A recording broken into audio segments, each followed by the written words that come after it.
Hoje nós chegamos na última e posso dizer amarga sessão do prefácio desse livro de Isaías. Podemos chamar assim, do capítulo 1 até o 5. Sabe quando você lê um livro que aí tem o prefácio do livro? E aí depois vem a introdução. Eu creio que a partir do capítulo 6, aí a gente entra na introdução. Aqui é um prefácio. E para muitos o que Isaías está mostrando, está apresentando para nós nesses primeiros capítulos, é que o povo de Deus ele está diante de um julgamento inevitável. Acho que isso fica claro para nós.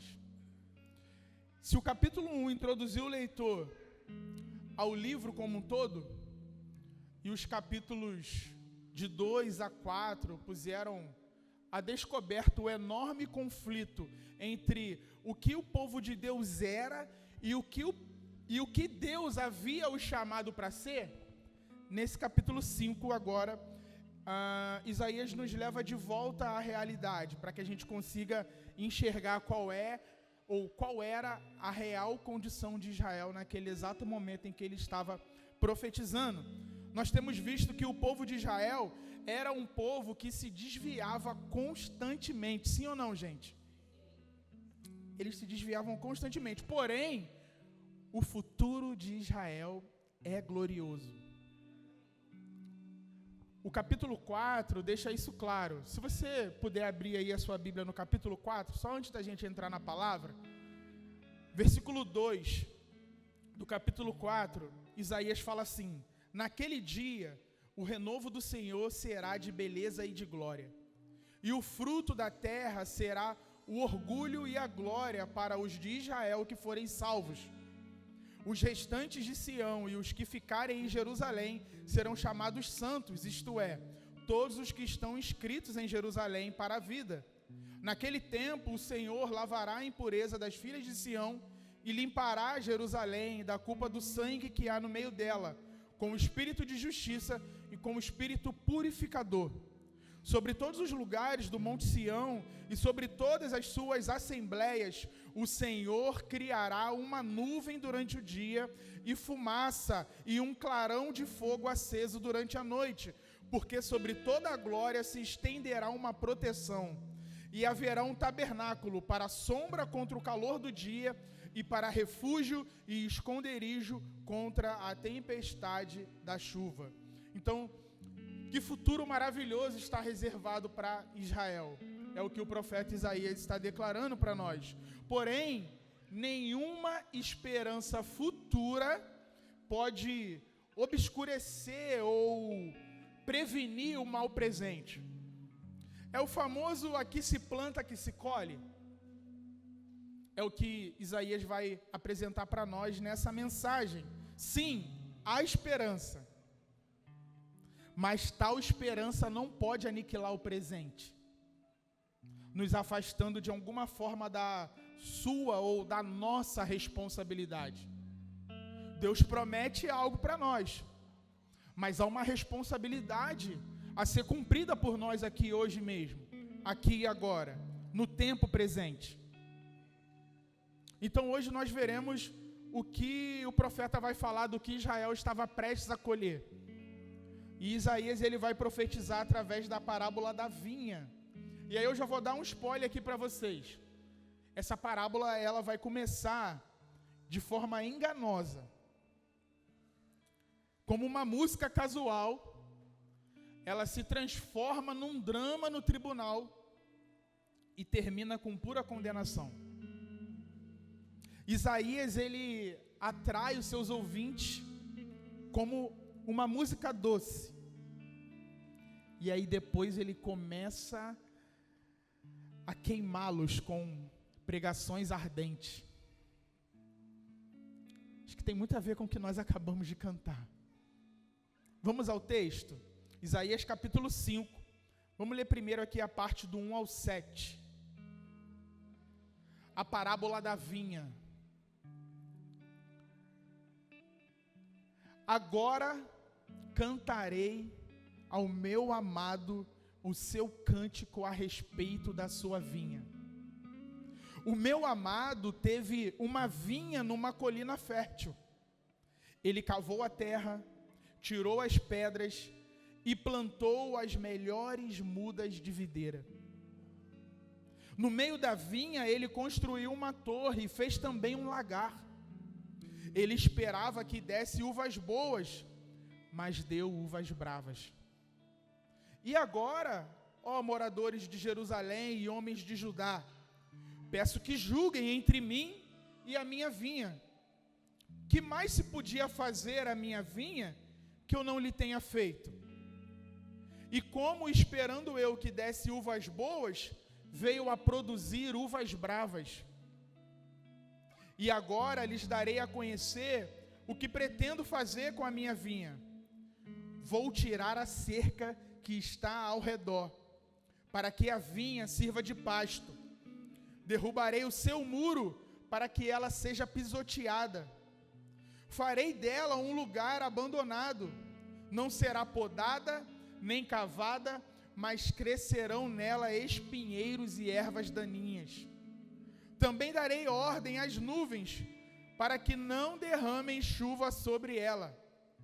Porque a vinha do Senhor dos Exércitos é a casa de Israel.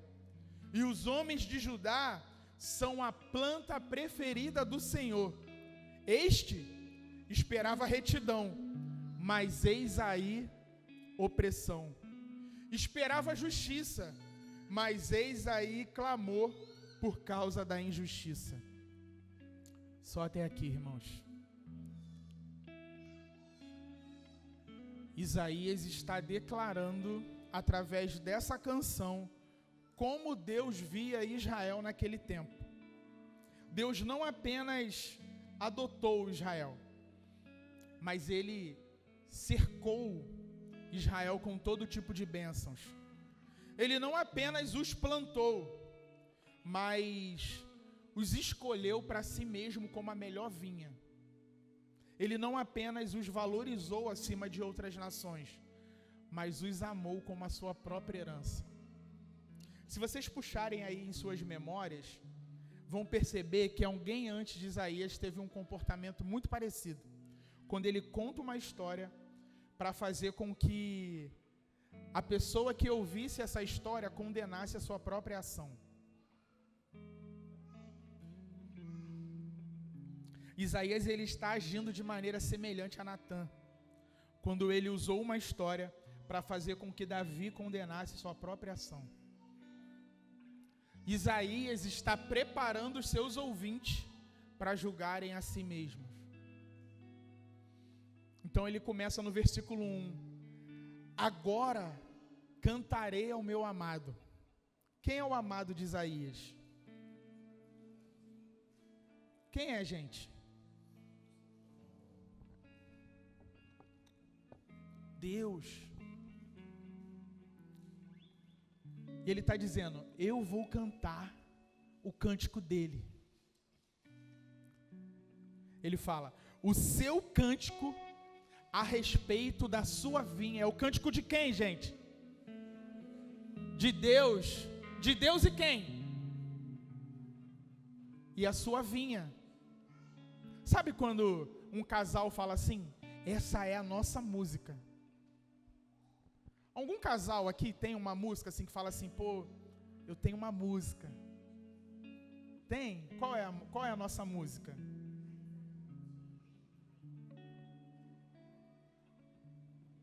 Mais algum casal tem uma música?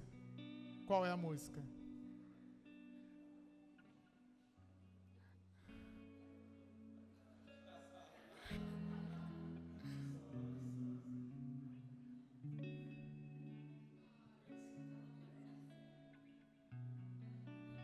Marcelo, qual é a canção, Marcelo? Qual? Hoje, J Quest. Então vocês percebem que as canções elas vão falar de amor e que mostra ali aquilo que a sua amada ou o seu amado representa para você, um momento da vida de vocês. O quão significante é ter uma canção. E Isaías, ele está dizendo assim, agora eu vou cantar a música de um casal. Yahweh e Israel. Percebam a dramatização que Isaías ele vai construindo no detalhe. Isaías ele está pintando um quadro. Olha o versículo 2. Ele cavou a terra, imagine isso como uma música. Ele cavou a terra, tirou as pedras e plantou as melhores mudas de videira. No meio da vinha ele construiu uma torre e fez também um lagar. Ele esperava que desse uvas boas, mas deu uvas bravas. Isaías ele descreve alguém que está preparando algo de forma profundamente cuidadosa. Pois quanto maior o cuidado, maior a decepção. Deus ele não só plantou uma videira, ele cava, ele tira as pedras, ele pega as melhores mudas, constrói uma torre de vigia, ou seja, vai ter cuidado a todo tempo, proteção. Faz um lagar para que as uvas fossem esmagadas. E aí quando ele fala lagar, imagine 2 tanques, que é o que representa essa palavra aqui que no hebraico ele está utilizando, que é um tanque para pisotear as uvas e um outro tanque onde o sumo fica armazenado. Fica ali, ó. E o que ele quer dizer com isso? Eu quero ter prazer em você por muito tempo. É como um homem que casa e tira a mulher de casa. Mas ele não só tira ela de casa, mas ele oferece para ela uma vida muito melhor do que ela poderia imaginar. Muito melhor do que a vida que ela tinha antes. Homens, quando você tira uma mulher de casa, você não tira ela para passar perrengue, não. Você tira ela para oferecer para ela uma vida ainda melhor do que aquela que ela já tinha, sabe? Ele provê moradia, dispensa cheia, paga as contas, manda ela para o salão de beleza, para a academia, cuida das emoções dela, ajuda nas tarefas do lar, pastoreia o coração dela. Esse é o tipo de marido que nós precisamos ser para as nossas esposas. E quando o marido tem uma esposa assim, o que ele merece, gente? Retribuição em amor, em cuidado, em serviço, em parceria, em amizade, em honra. Oi, Clebinho. Entende? É ou não é, gente? É exatamente essa a posição de Deus diante de Israel. Isaías ele está dizendo que Israel é uma vinha que o próprio Deus plantou. Quando plantamos uma árvore e cuidamos tão bem dela, aguardamos seus bons e belos frutos. Mas infelizmente parece que todo o trabalho, que toda essa dedicação de Deus não serviu de nada. Como uma mulher ingrata, Israel é como uma árvore que Deus plantou, dedicou todo o seu amor, mas os frutos vieram azedos. Ele diz aí, ó, esperava que desse uvas boas, mas deu uvas bravas. Ezequiel diz no capítulo 15 que Jerusalém é uma videira inútil. Ezequiel ele está dizendo o seguinte: ou a vinha é boa para produzir bom fruto, ou não é boa para nada. Tem um outro capítulo 15 da Bíblia que também fala de videira, né? Será que Jesus tinha Isaías e Ezequiel em mente quando ele profere aquelas palavras? Ele fala, todo ramo que estando em mim não der fruto, ele corta. E aí na sequência nós vemos que Isaías vai apelar ao público, ou a canção vai apelar ao público para que julguem. Versículos 3 e 4. E agora, ó moradores de Jerusalém, homens de Judá, peço que julguem entre mim e a minha vinha. Que mais podia fazer a minha vinha que eu não lhe tenha feito? E como, esperando eu que desse uvas boas, veio a produzir uvas bravas. O que mais esse fazendeiro poderia ter feito para garantir uma boa colheita, gente? Nada. O que precisava ser feito, ele fez. As uvas foram a causa da decepção, não o fazendeiro. Martin Lloyd Jones disse que a parábola da vinha nos lembra que privilégio sempre implica responsabilidade. Quanto maiores os privilégios, maior a responsabilidade. Israel tinha privilégios únicos como povo de Deus e, portanto, tinha uma responsabilidade única. O juízo de Deus, ele é sempre proporcional à luz do privilégio que temos recebido. Aqueles que receberam mais, Deus exigirá mais. Essa é uma lei espiritual invariável, gente. Então, na sequência, vem a decisão do proprietário, do dono da vinha. Versículos 5 e 6. E agora lhes darei a conhecer o que pretendo fazer com a minha vinha. Vou tirar a cerca que está ao redor, para que a vinha sirva de pasto. Derrubarei o seu muro, para que ela seja pisoteada. Farei dela um lugar abandonado, não será podada nem cavada, mas crescerão nela espinheiros e ervas daninhas. Também darei ordem às nuvens, para que não derramem chuva sobre ela.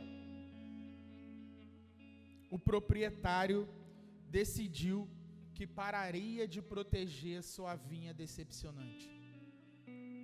Vai abandoná-la. Não vai mais empenhar o seu trabalho.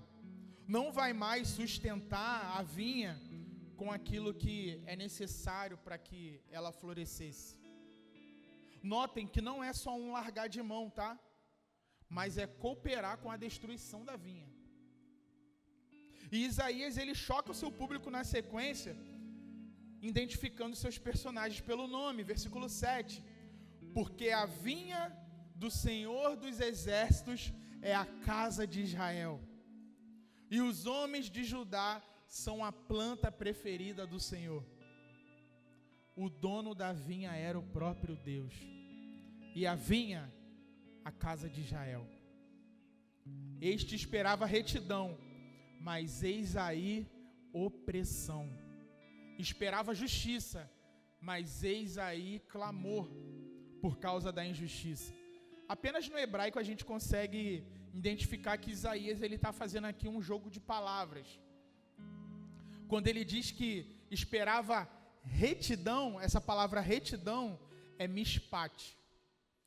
E quando ele fala recebeu opressão, é mishpak, ou seja, mishpat e mishpak. E aí ele diz, esperava justiça, que é tzedaká, mas recebeu clamor, que é tzeaká. É uma assonância, são palavras que têm o som bem parecido, elas estão bem próximas, é mais do que uma rima, porque elas são palavras paralelas, vamos dizer assim. Até essa proximidade é intencional, poética e muito inteligente. Cara, Isaías é incrível.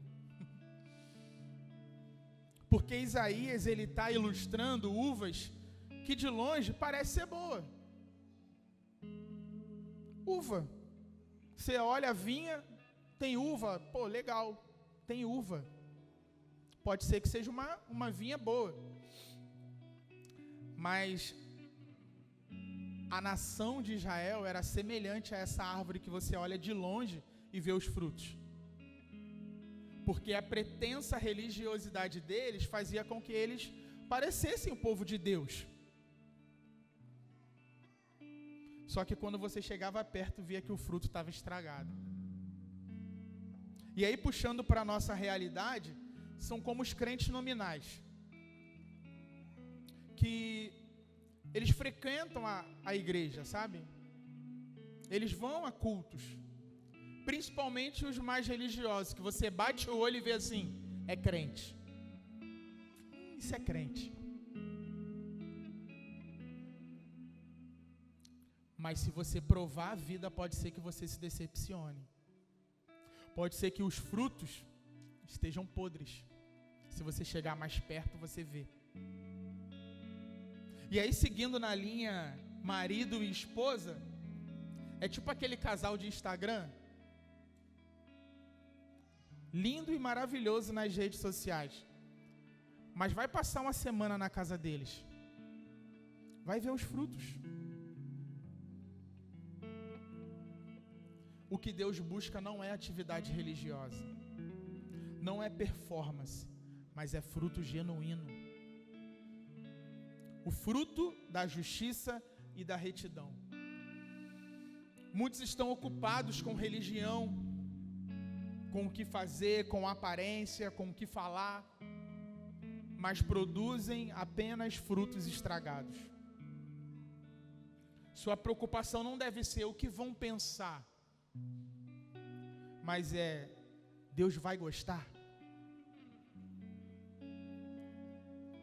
O que Deus vai provar? Os frutos são bons. Charles Spurgeon disse que Deus tem o direito de esperar fruto de nós. Ele nos criou, Ele nos redimiu, Ele nos preserva, Ele nos supre, Ele nos abençoa a cada dia. Ele tem o direito de esperar que vivamos para a sua glória.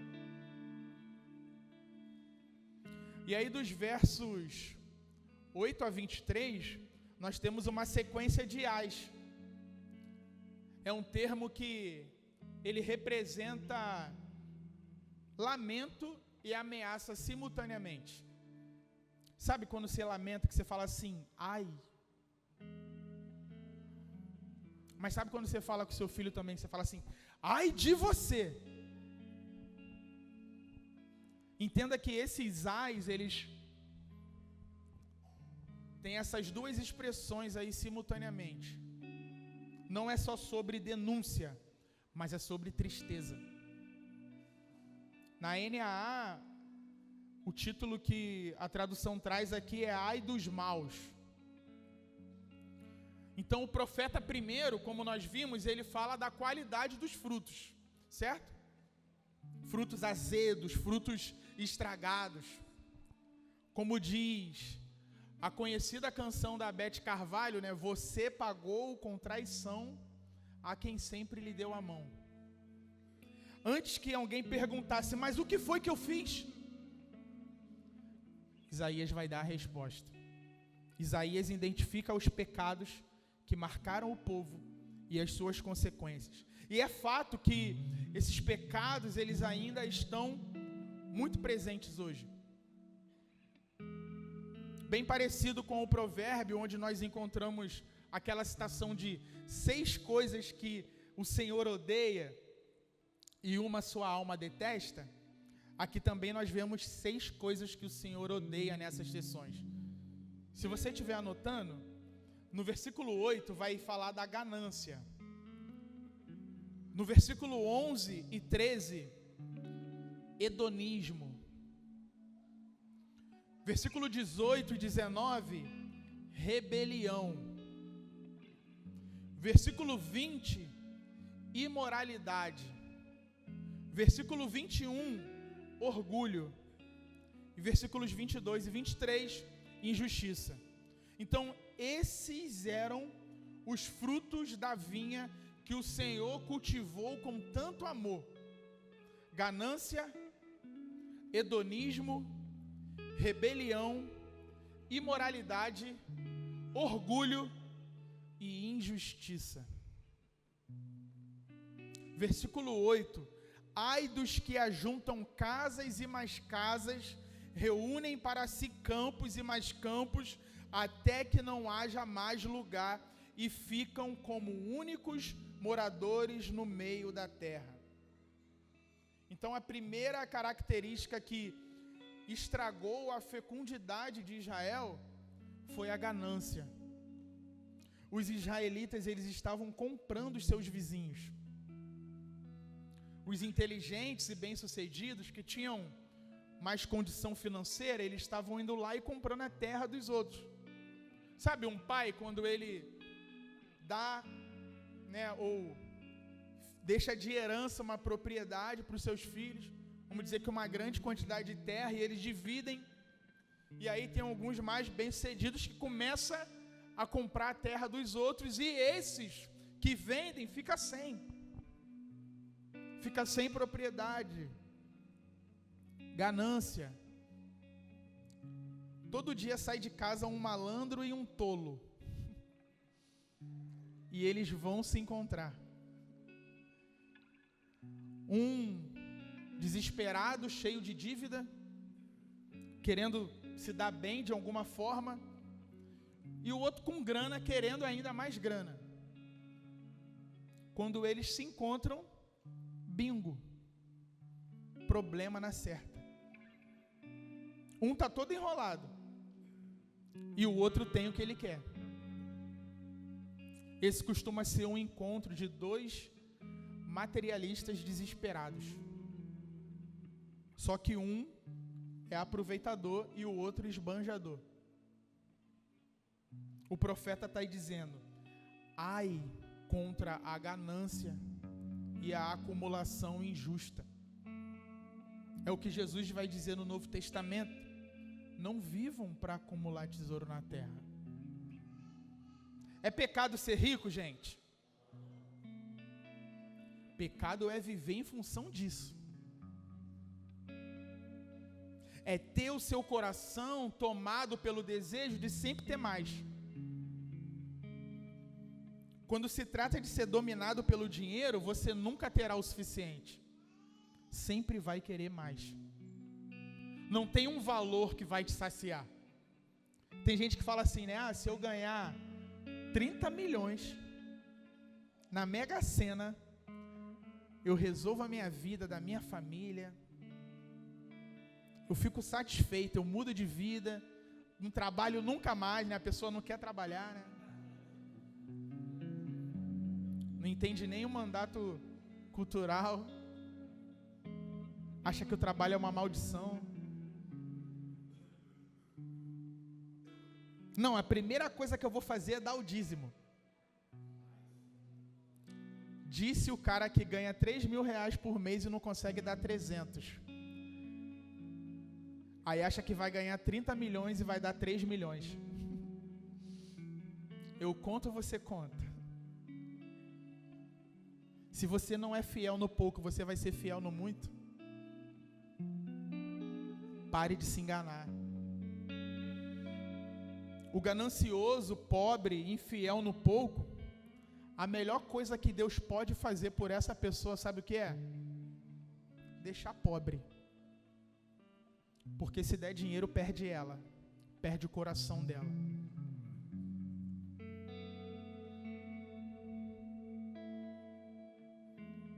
Porque se o pobre já ama o dinheiro ao ponto de viver enrolado pelo seu materialismo, imagina se Deus deixar rico.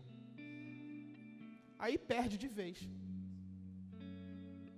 Vai ter gente que vai trabalhar e nunca vai ter nada, por causa do seu coração. Deus prefere te deixar pobre do que perder você. Amém? Glória a Deus por isso. O que é melhor, riqueza ou salvação?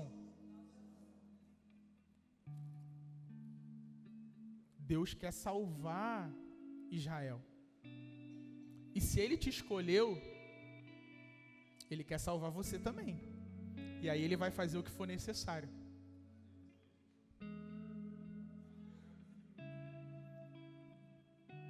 Versículo 9. Eu ouvi o Senhor dos Exércitos dizer isso. Na verdade, muitas casas ficarão desertas, até as grandes e belas ficarão sem moradores. Deus julgaria essa ganância, fazendo com que a família desses ricos diminuísse. Ironicamente, quando uma pessoa tem dinheiro suficiente para construir uma mansão, muitas vezes ela é velha demais para desfrutar dessa mansão. As crianças já cresceram e foram embora. Às vezes a mulher já está idosa também, doente. E aí já nem consegue, sabe, não tem mais aquela saúde para desfrutar daquilo que foi construído. Vira o tal do elefante branco. Tem valor, custou muito, mas não traz utilidade. Fala nisso, alguém sabe qual é a origem dessa expressão, elefante branco? Curiosidade, momento curiosidade. Tinha um lugar chamado Reino de Sião, que hoje é a Tailândia, que o elefante branco era considerado tipo um deus, né? E aí, quando o rei ele queria agradar alguém, ele dava um elefante branco. Só que o elefante branco ele tinha um custo para ser mantido altíssimo, dava muito trabalho. Tipo assim, presente de grego, usando outro aqui, né? Então, era algo que significava uma honra, né? Nossa, você ganhou um elefante branco, mas era aquela coisa assim, meu irmão, que problema que esse cara arrumou para a minha vida. E é isso que Deus está fazendo com Israel. Deus está decidido a colocar Israel nessa situação. Ele vai demonstrar da pior maneira possível que a ganância não vale de nada. Versículo 10 fala assim: uma grande vinha produzirá somente alguns litros de vinho, e um saco cheio de semente não dará mais do que alguns quilos de trigo. Não importa o tamanho da terra que uma pessoa possui, Deus ainda controla o clima. A produtividade agrícola, em última análise, está nas mãos de Deus. Se Ele decreta, vai ter pouco vinho, vai ter pouco vinho. Em outras palavras, se você ainda não entendeu, sua mesquinharia ou ganância não te fará mais rico.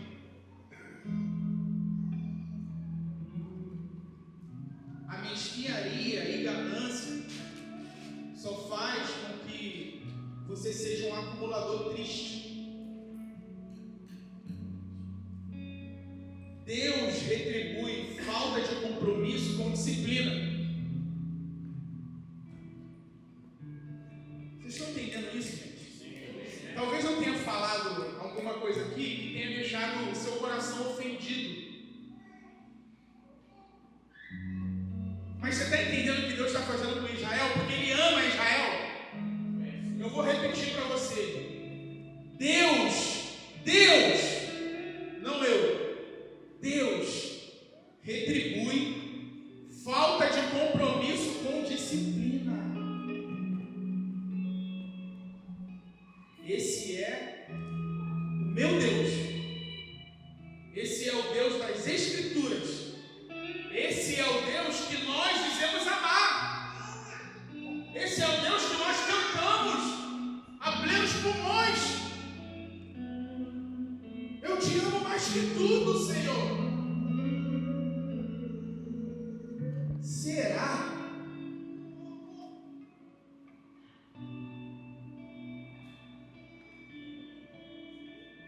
Será?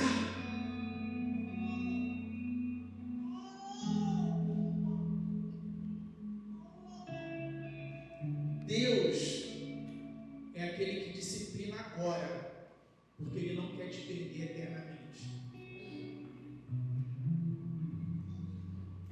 Mas se você for menos cabeça dura e deixar o seu coração ser moldado pelo Espírito, dá para sofrer menos. disciplinado nessa vida.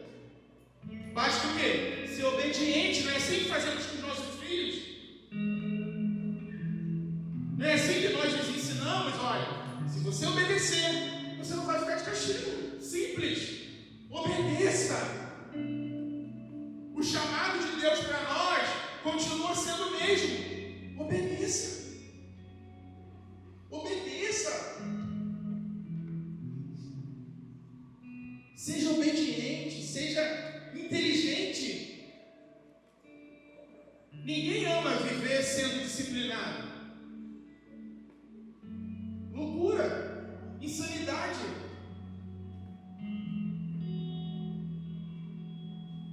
J.I. Packer disse que o amor de Deus não é um sentimentalismo que ignora o pecado. Como vemos na parábola da vinha, o amor de Deus é um amor santo que espera uma resposta adequada. Quando essa resposta não vem, o amor não deixa de ser amor, mas se expressa em disciplina. O juízo divino nesse capítulo não contradiz o amor de Deus. É uma expressão desse amor. Um Deus que não se importasse com a justiça e a retidão, não seria um Deus de amor verdadeiro. Vamos para mais um ai agora, versículos 11 e 12. Qual é, gente? Quem anotou aí? Do 11 ao 13. Hedonismo. Versículo 11 e 12. Ai dos que se levantam pela manhã para logo se embriagarem e continuam até alta noite, até que o vinho os esquente. Liras e harpas, tamborins e flautas e vinho não faltam nos seus banquetes. Porém, não consideram os feitos do Senhor, nem olham para as obras das suas mãos. É um ai contra a busca de prazer e festas sem considerar a obra de Deus. A busca por prazer naquele tempo era caracterizada por muito vinho e bebida forte.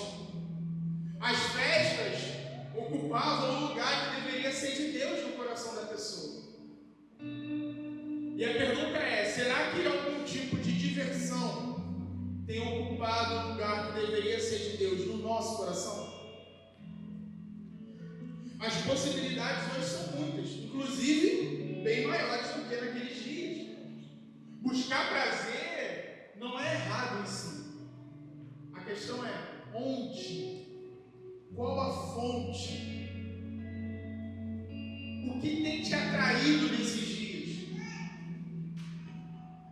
Muitos entretenimentos e diversões dos nossos dias produzem insensibilidade para as coisas espirituais. O teólogo John Oswald diz que onde a paixão por prazer se torna o ponto máximo na vida de uma pessoa, a paixão por Deus, sua verdade e seus caminhos é sufocada.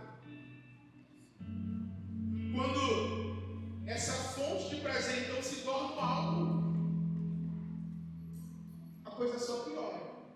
Porque se a pessoa já está insensível, ela só vai intensificar essa insensibilidade. Se alguém está longe de Deus, o álcool não vai ser mantido, que vai levar a pessoa para mais perto. Não vai ser a cura da apostasia. E eu estou usando álcool, mas você pode substituir por qualquer outro tipo de entretenimento, de qualquer coisa que satisfaça a nossa carne. Muitas vezes, quando estamos longe de Deus, corremos para os ídolos. Colocamos ele no lugar que deveria ser de Deus. Se alguém está longe de Deus, como o profeta mesmo falou, está num estado de desobediência, essa pessoa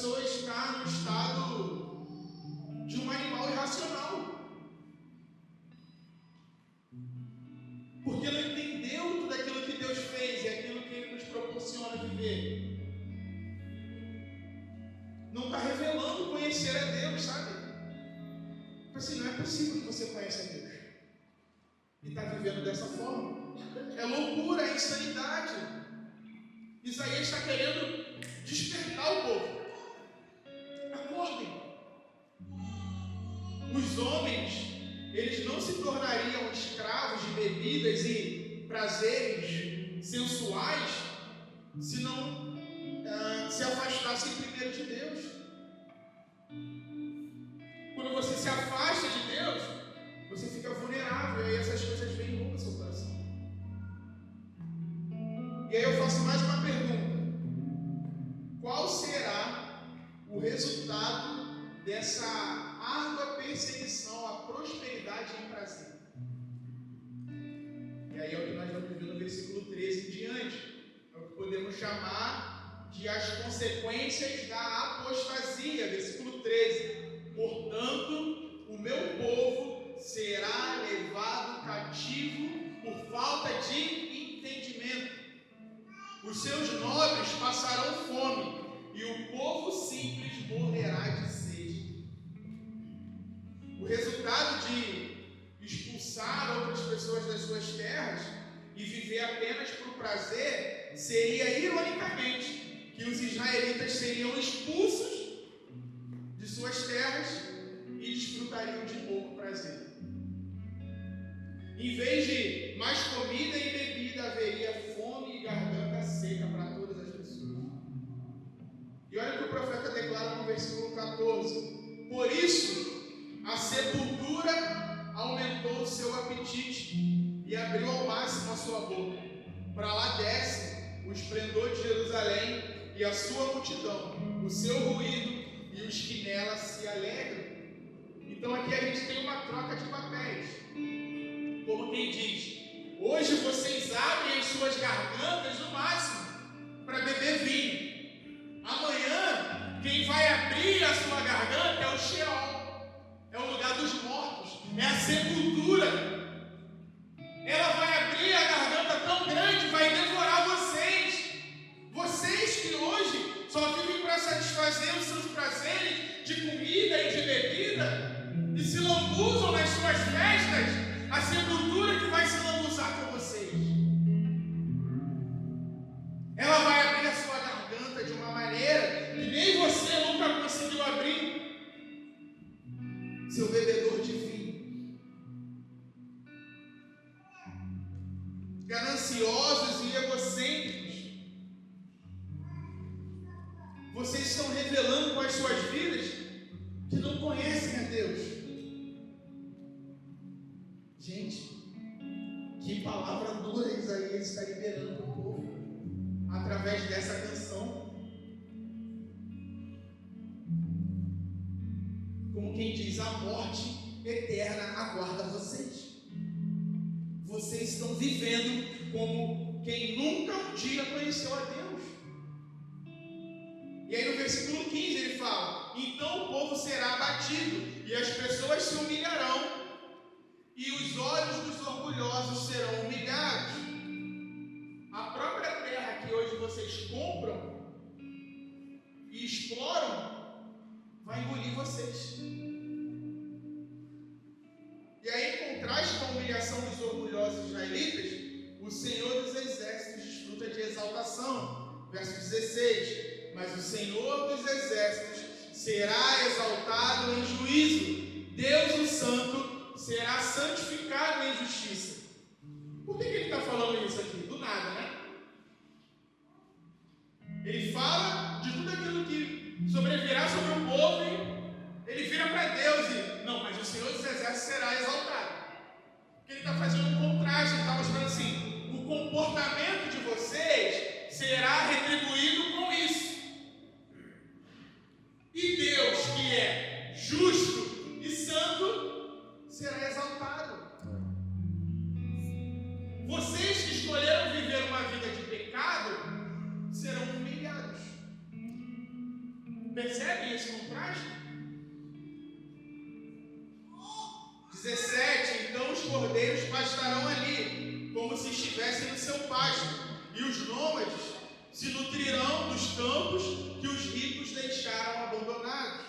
Então os israelitas já foram estranhos nessa terra, mas agora os estranhos os despojaram. Outros estranhos, né? Deus não se deleita em se vingar, mas se comprometeu em ser fiel às suas alianças com Israel. E aí na sequência Isaías passa a expor a atitude dessas pessoas que não permitiram que o conhecimento de Deus afetasse a maneira como elas viviam. Tem gente que vive dizendo crer em Deus, mas não teme. Tem gente que vive focada em si mesmo. Está mais preocupado em agradar a si do que agradar a Deus.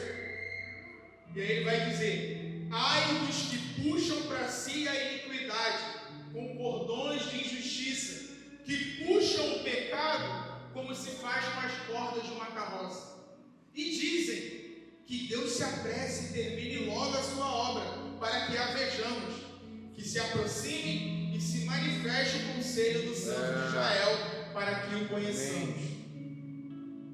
Ele está dizendo: ai contra aqueles que desafiam a justiça divina. Rebelião, rebeldia. Os israelitas estavam pecando deliberadamente. Sabe aquela coisa que eu sei que é pecado, mas eu vou viver assim mesmo? É isso que Isaías está dizendo com puxar o pecado como se faz com as cordas de uma carroça. Em vez de fugir dele, eles estavam segurando o pecado perto deles. Agir dessa forma é acreditar que Deus não é justo, que Deus não é Deus, que Deus não está nem aí para isso.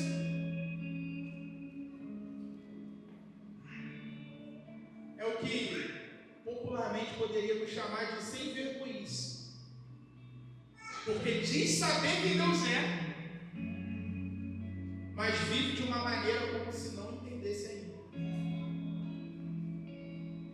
E aí segue o alerta, versículo 20: ai dos que ao mal chamam bem e ao bem chamam mal, que fazem das trevas luz e das luzes fazem trevas, que mudam o amargo em doce e o doce mudam em amargo. É um ai contra a inversão de valores morais, imoralidade. Ai dos que tentam destruir os padrões de certo e errado de Deus. Ou seja, ai dos que dizem não tem nada a ver. Ai dos que dizem o importante é ser feliz. Ai dos que dizem siga o seu próprio coração. Reparem, não é só chamar mal de bem, mas é chamar bem de mal. Já viu alguém chamar alguém muito comprometido de radical? Acho que você está sendo radical demais.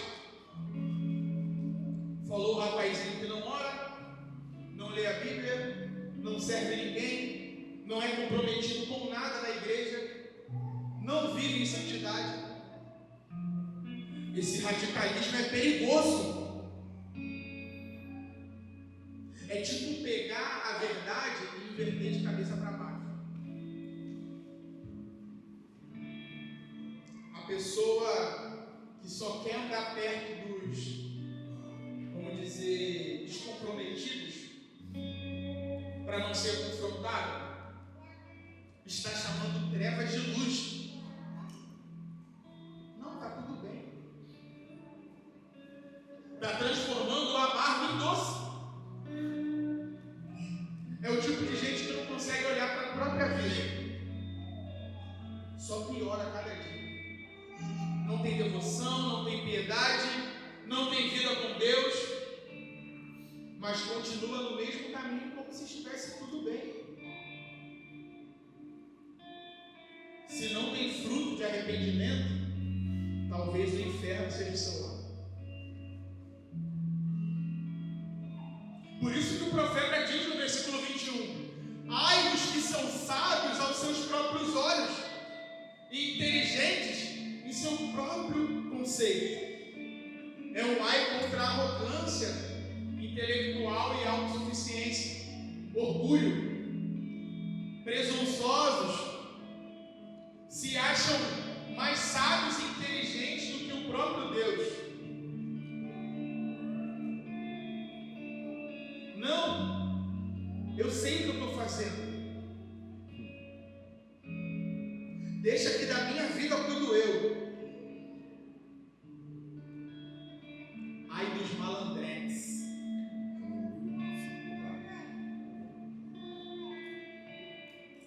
Versículo 22. Ai dos que são heróis para beber vinho e valentes para misturar bebida forte. Olha aí. Ai dos pingus, dos reis da balada, dos bravos da festa, quando na verdade vive uma infantilidade disfarçada. É muito bom na resenha, bebe e sustenta a onda, mas não consegue sustentar uma vida diante de Deus. E aí o profeta continua, e vamos encerrar aqui no versículo 23, que por suborno justificam o ímpio, mas ao justo negam justiça. Sabe o que ele está dizendo aqui? Ai contra a corrupção da justiça e suborno, injustiça.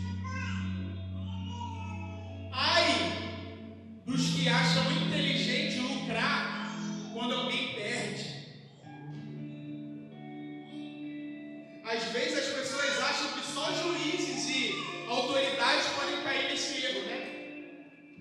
Além do mais, eu não trabalho em tribunal.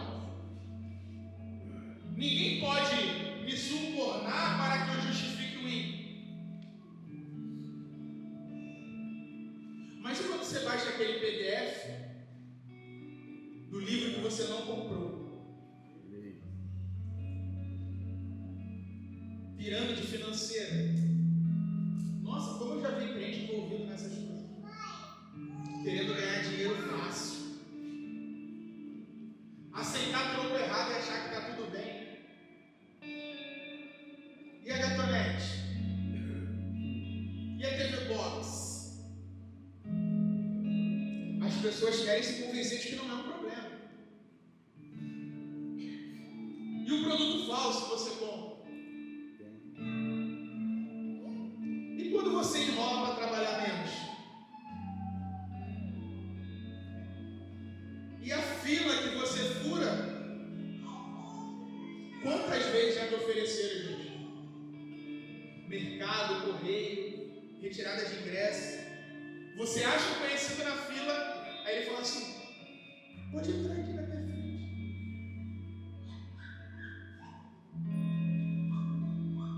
Nessa hora o juiz é você.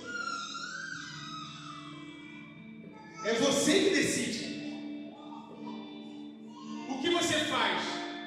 Aceita suborno? Nega a justiça? Jeitinho brasileiro que fala, né? O suborno e a corrupção, gente, em suas diversas formas, criam um sistema onde o mérito é substituído pelo dinheiro, pelo poder, pela influência.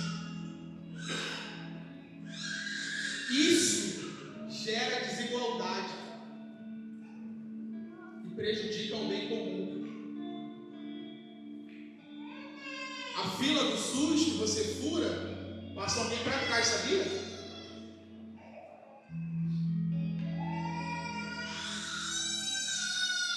É viver em retidão que você quer?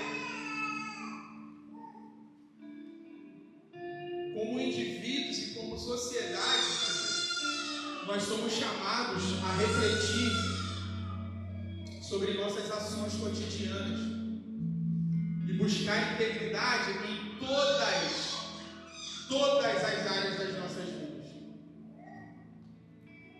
A verdadeira transformação social começa com pequenas decisões diárias de honestidade e retidão.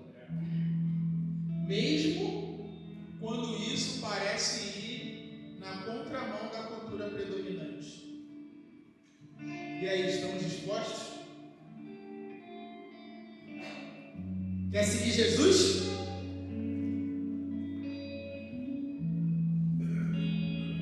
Como disse John Stott, a mensagem de Isaías 5 é tão relevante para a igreja hoje quanto era para Israel há 2.700 anos.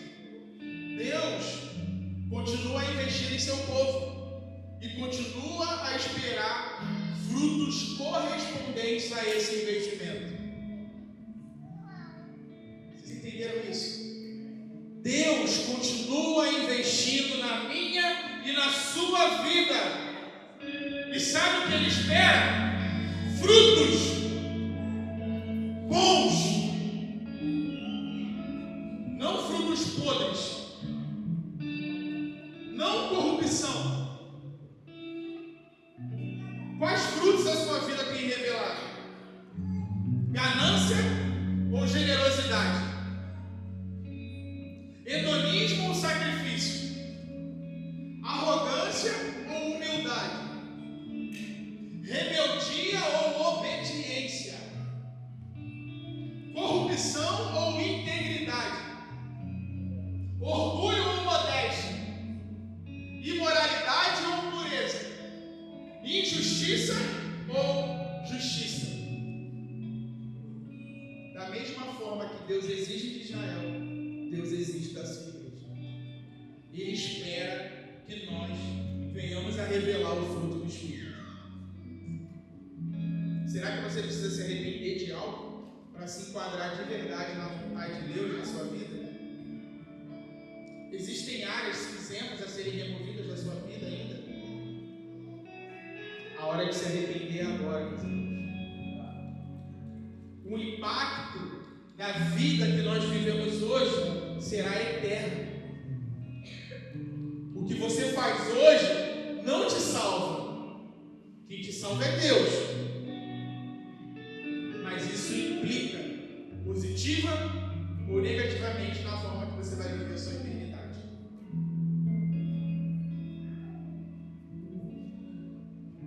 Não estou falando de algo fácil não, tá, gente? Eu sei. Mas é para isso que Deus tem nos chamado.